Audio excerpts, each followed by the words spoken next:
Romances medievais, programas de televisão e livros frequentemente retratam parteiras como mulheres com algum conhecimento das artes místicas.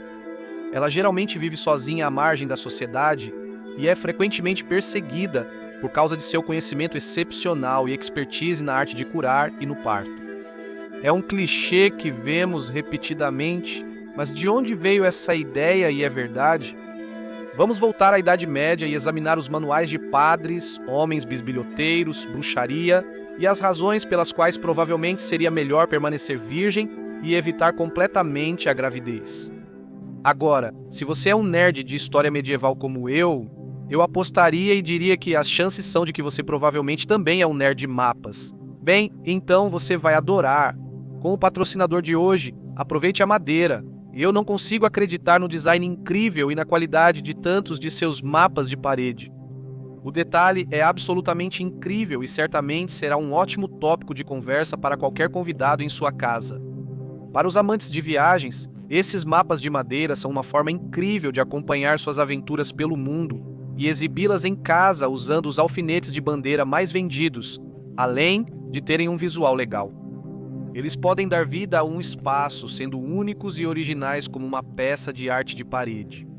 Este tríptico de madeira é um dos meus designs favoritos que eles têm, mas também acho incrível a ideia de ter o enorme mapa do mundo iluminado e multicolorido na minha parede. Eu amo a aparência desses mapas e espero que vocês também os achem incríveis. A Enjoy the Woods oferece 13% de desconto para os espectadores de Loucura Medieval com o código MADNESS em Enjoy the Wood com MADNESS. Se você quer apoiar nosso canal enquanto decora sua casa com uma arte de parede incrível, confira o site deles usando o nosso link e código. No vídeo de hoje, bem-vindo ao Loucura Medieval.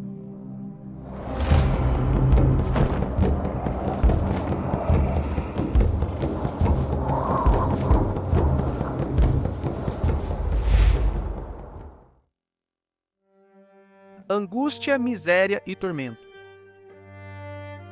Sobre as horríveis aflições da gravidez e do parto tiradas do texto, A Santa Virgindade, escrito por um autor inglês anônimo em algum momento do século XIII, lemos o seguinte: seu rosto rosado ficará magro e ficará verde como a grama.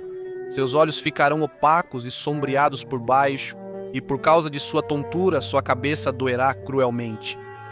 Por dentro, em sua barriga, um inchaço em seu útero que te faz parecer uma bolsa de água, desconforto em seus intestinos e pontos em seu lado e frequentes dores de cabeça dolorosas, peso em todos os membros, o peso arrastado de seus dois seios e os fluxos de leite que saem deles. Sua beleza é toda destruída pela palidez, há um gosto amargo em sua boca e tudo o que você come te faz sentir náuseas. Qualquer alimento que seu estômago recebe com desdém, ou seja, com desgosto, ele vomita novamente. A preocupação com suas dores de parto te mantém acordada à noite. E então, quando chega a hora, essa angústia cruel e angustiante, essa dor feroz e lancinante, essa miséria incessante, esse tormento sobre tormento, esse grito de lamento, enquanto você sofre com isso e com seu medo da morte. A vergonha adicionada a esse sofrimento com o ofício vergonhoso das velhas parteiras, que sabem sobre esse doloroso calvário, cuja ajuda é necessária para você, por mais indecente que possa ser, e lá você deve suportar o que quer que aconteça com você. Se isso não assustou as donzelas medievais a permanecerem virgens pelo resto de suas vidas, então não sei o que assustaria. Claro, a maioria delas não permaneceu casta, casaram-se, engravidaram e tiveram filhos, e foi quando elas precisaram do ofício vergonhoso de uma parteira, porque desde que as mulheres começaram a dar à luz, sempre houve outras mulheres lá para ajudá-las. Não. Nenhum homem permitido. Na Idade Média, era considerado equivalente ao adultério qualquer homem ter acesso à genitália de uma mulher grávida, mesmo para fins médicos. O médico inglês Gilbertus Anglicus escreveu A Doença das Mulheres em 1450. O parágrafo de abertura do tratado declara que foi escrito para ajudar as mulheres porque elas têm vergonha de contar seu sofrimento aos homens. O texto não está em latim, então poderia ter sido direcionado às parteiras, embora seja improvável, devido ao baixo nível de alfabetização entre as mulheres das classes mais baixas no século XV. Grande parte de seu conhecimento era transmitido entre mulheres. Nessa época, a prática da medicina estava sendo restrita a médicos licenciados, em vez de pessoas consideradas ignorantes, incluindo as mulheres. Os homens raramente eram permitidos perto de uma sala de parto. Em Vardenden, da Bélgica, foi encontrado com 15 alavancas escondido atrás de uma escada para espionar sua esposa, enquanto ela estava citando em trabalho de parto o que não convém a um homem. Para os medievais, a saúde das mulheres era assunto das mulheres. As chances de um parto sem problemas para a mãe ou o bebê não eram grandes. Estima-se que nos séculos XVI e XVI, primeiro uma em cada 40 mulheres morria durante o parto. Na Idade Média, o conhecimento médico era baseado principalmente nas obras dos filósofos romanos e gregos, como Aristóteles, Galeno e Hipócrates. No entanto, o foco era principalmente na saúde masculina, enquanto os problemas das mulheres eram em grande parte ignorados.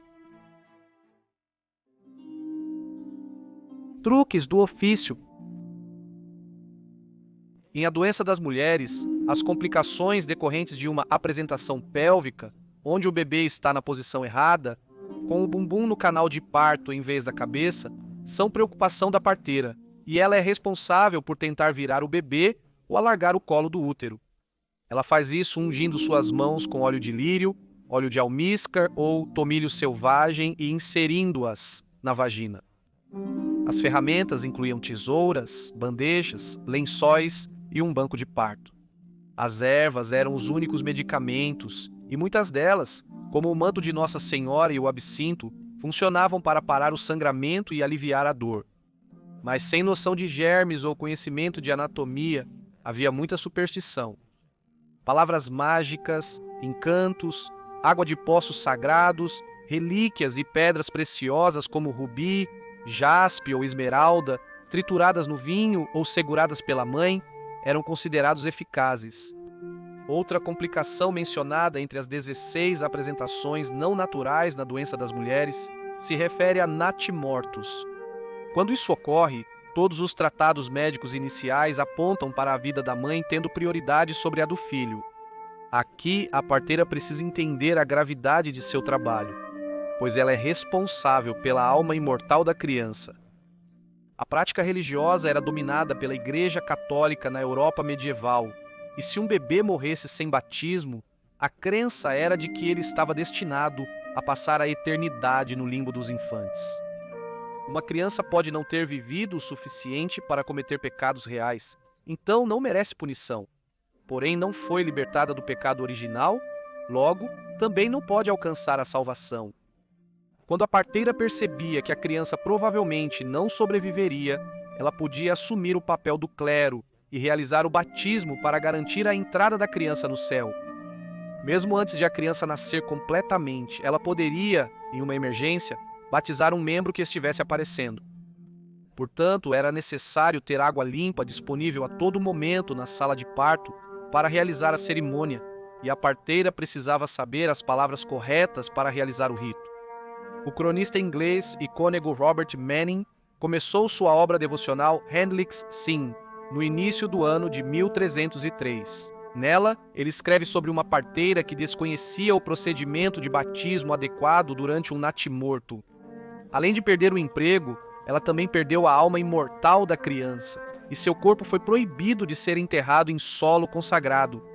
É bom saber que, no pior dos casos, se eu errar neste trabalho, apenas receberei comentários sobre minha má pronúncia, ao invés de carregar a alma de uma criança na consciência. É um milagre.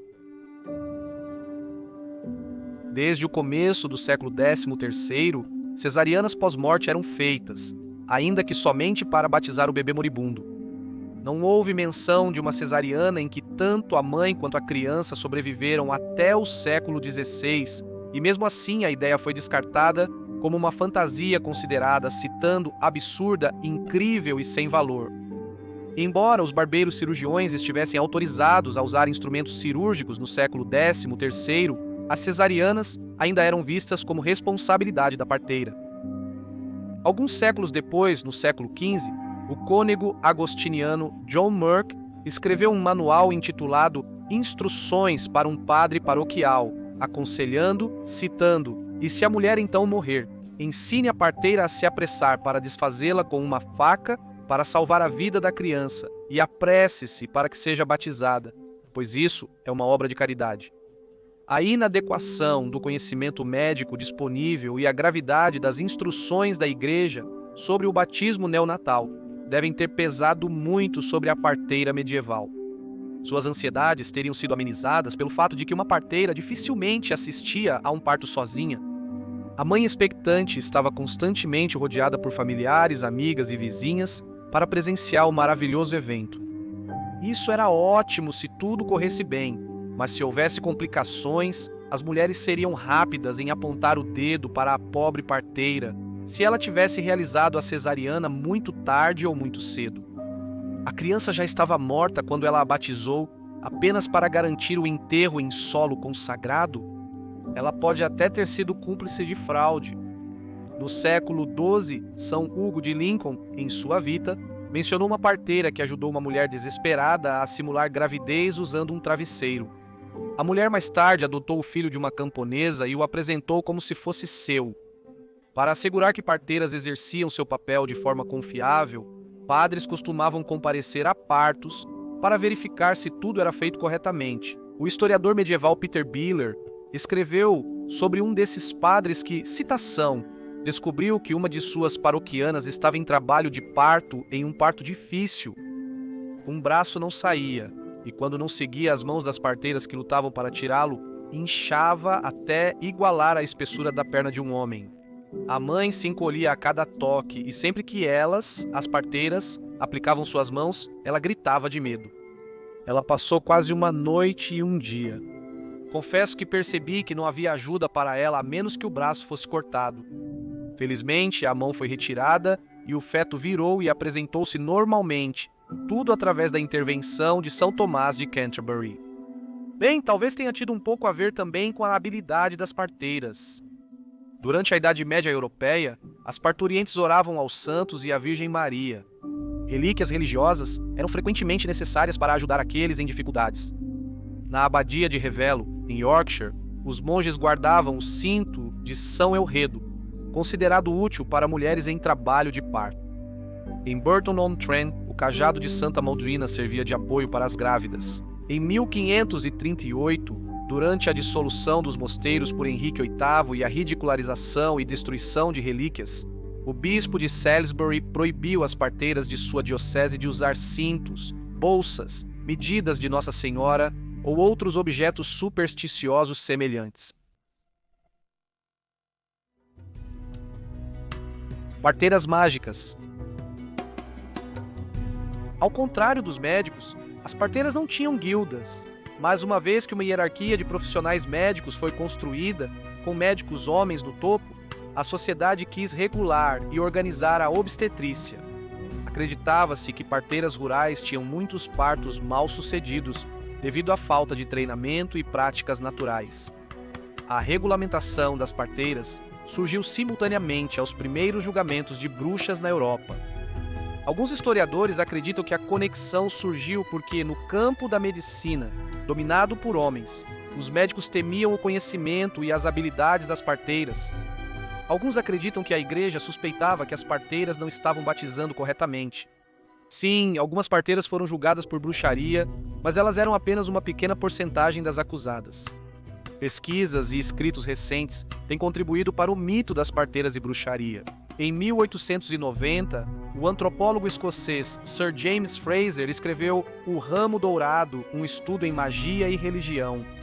Frazer tentou explicar o elemento compartilhado de religião e ciência, concluindo que a maioria das religiões antigas eram, na verdade, cultos à fertilidade.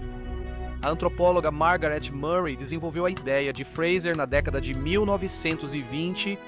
Ela concentrou sua pesquisa na hipótese do culto às bruxas, que sugere que os julgamentos de bruxas na Idade Média visavam eliminar praticantes de uma religião pagã remanescente.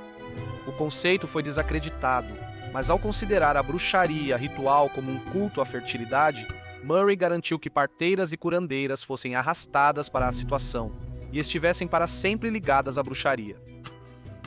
Atualmente, as parteiras são valorizadas por seu conhecimento e compaixão ao realizar partos. Na Dinamarca, elas são chamadas de Jordamoder, que significa Mãe Terra.